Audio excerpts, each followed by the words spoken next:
Hi guys, GadgetGirlKylie here, and welcome to my top 4 action-adventure hunting RPG games for the Sony Playstation Vita.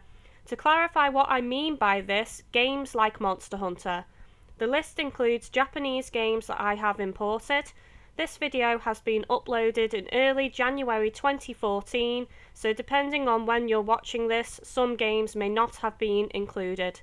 All games mentioned on this list have been covered on my channel, and links to Let's Plays and gameplay are in the video description.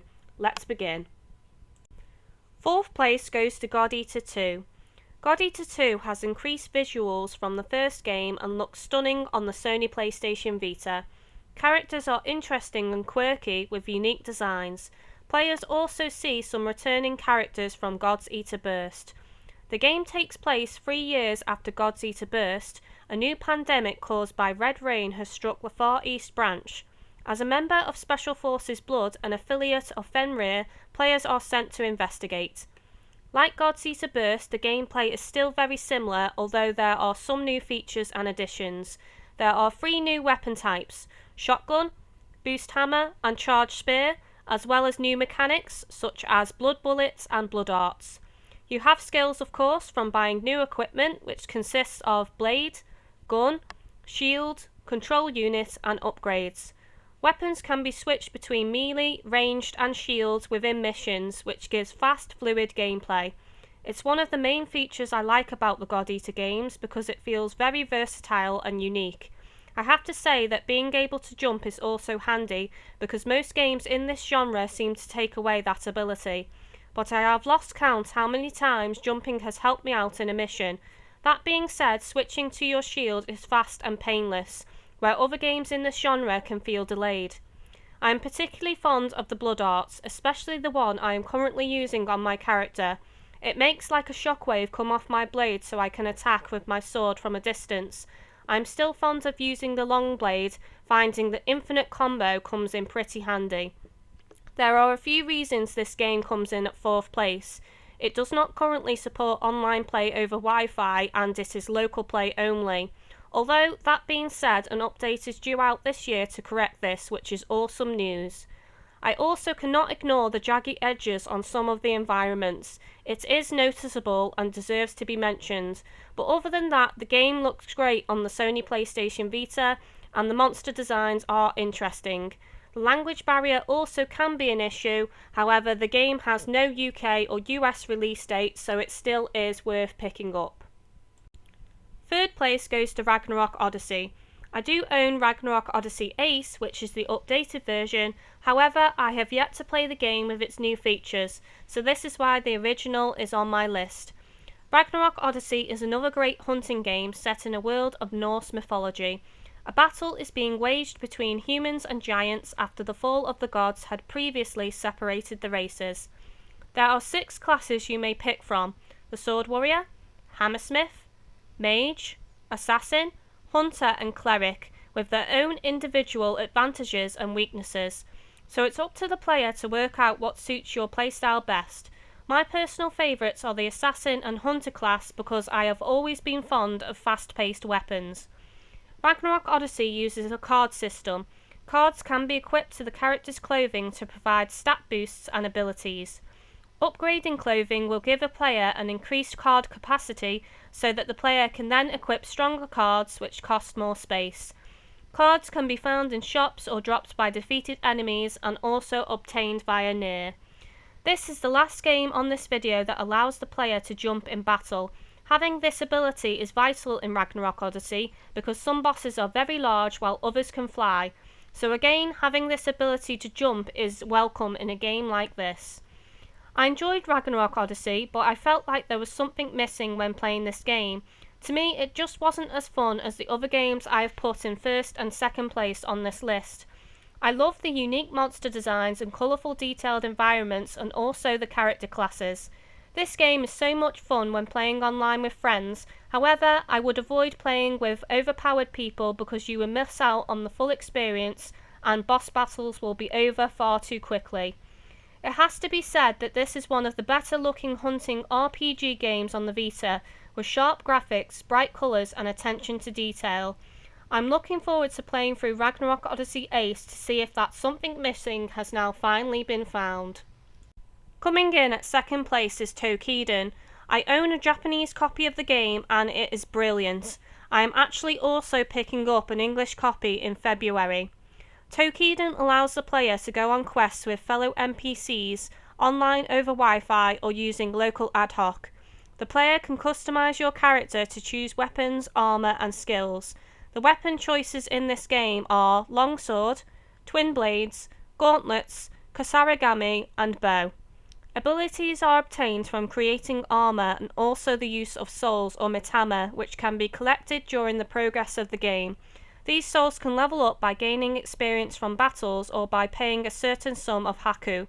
Different souls have abilities with unique characteristics: healing, attack boost, defense boost and more. When your souls level up with experience from battle, they can learn new skills, so you can create your ideal soul to match the way you play. The player, fellow players or NPCs can purify the fallen monsters and even body parts you have cut off during battle. Doing this gives you materials used for upgrading weapons and armor. Monsters come in small forms and large forms, the largest being the boss type enemies. Your armor and weapons must first be forged by materials gathered from purifying Oni and body parts from Oni. Once they have been forged, you may equip them onto your character and use them in battle. Doing this allows your weapons and armor to gain experience from use, and they can be leveled up using the experience gained, giving them boosts in stats. Armor cannot be converted into new armor using materials, however, weapons can be upgraded into a stronger form, as well as being upgraded with experience gained from battle. Out of all the games on this list, Toukiden has the strongest Monster Hunter feel to it, and it is hard to put it into second place. The graphics on Toukiden are amazing, and I have to say that out of the videos on this list, graphically Toukiden wins hands down. Great detail on environments and on the monsters. It's a lot of fun online and offline, the NPCs being some of the best I've seen on this type of game when it comes to tactics and thinking for themselves. From what I can tell, the storyline is deep and emotional, and I really can't wait to play my English copy. The winner coming in at first place is Soul Sacrifice. Soul Sacrifice is my favourite game along with Monster Hunter, and that is saying a lot since I have been a fan of Monster Hunter for years. Graphically, the game is great in my opinion. Environments are unique and interesting, along with the bizarre, nightmarish monsters. In Soul Sacrifice, you are a sorcerer who relives another sorcerer's memories through a journal. Your character can be customised in various ways and can change throughout the game. You can even change your gender on a whim. Sacrificing and saving minions and archfiends play a big part in this game.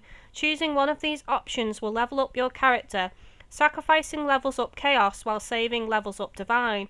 Choosing to level up Chaos or Divine will affect what sigils you can equip to make the best use out of them. Sigils can be equipped to your sorcerer's arm and they give you stat bonuses. Different sigils have different effects, boosting different types of magic spells. Also, most sigils usually have two effects, but the second stat boost only comes into effect when you are using the correct arm. For example, a 50-50 player would be a neutral arm user and they would gain the second effect on a sigil that is neutral. So really you need to consider what spells you like using and what kind of player do you want to be. You can always decrease your level at a later stage if you are not happy with your build, however you will have to gain more experience to level back up. Decreasing your level means the experience you are removing is lost forever. In battle you may take up to 6 offerings with you, each having a number of times you can use them. When they start flashing red, you must do one of a few things to stop them from breaking. You must sacrifice a minion, or you must use Mind's Eye to look for white glowing parts of the scenery on the map. You can also use 2 very powerful spells in battle. When a fellow sorcerer falls, you can sacrifice them to do massive damage to the enemy, or you can sacrifice a part of your own body when you take enough damage. This is known as a black rite, and it should not be cast lightly because the player will also suffer a semi-permanent status effect. For example, the player's defense is reduced by 50% for sacrificing their skin, which will last until the end of the mission until you can restore your black rite using Lacrima. Soul Sacrifice uses a point objective system to calculate mission rewards. Destroying cursed parts of bosses or meeting certain requirements will give the player more points at the end of the battle. Thus they earn more spell rewards, including rare spells on occasion. This game offers the best value for money on this video, offering many free DLC packs which add missions and monsters. It is also currently free on PSN Plus, so go get it now. Even if you're not a PSN Plus subscriber, the game is now pretty cheap online, and I do think it's still worth getting even if you are going to pick up Soul Sacrifice Delta this year. I hope you enjoyed this video for my top 4 action-adventure hunting RPG games for the Sony PlayStation Vita. Although I import Japanese games and switch my PSN account to my Japanese one, I have not played Phantasy Star Online, so I could not include it in my list. Thank you for watching, and don't forget to check out the links in the video description.